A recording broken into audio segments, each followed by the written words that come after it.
Another bone I have to pick is this idea that all of our problems in the world just come from a lack of good technology. Once we have good technology, then we can democratize medicine, let people work less, and take care of the elderly. But you know what's actually stopping us from doing all these things? The parasitic capitalist class that feeds on the surplus value we create. Boss makes a dollar, I make a dime.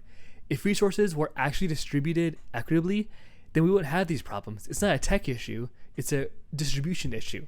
In the United States, in 2018, the median, which is where if you lined up every person and plucked the person in the middle, the median household net worth was $97,300, 100K. Do you know what the average is? The average, where you take the total amount and divide by how many people there are, the average was $692,000, 100, almost 700K.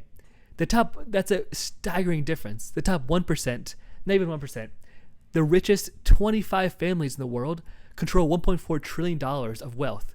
People are living paycheck to paycheck, while the richest man's net worth fluctuates by hundreds of billions of dollars. The problem isn't technology. The problem isn't the amount of resources. The problem is that the richest of the rich are allowed to hoard all of the resources and force us to live in a socioeconomic system in which they are not only allowed to rule the world, but violently oppress those that try to change it.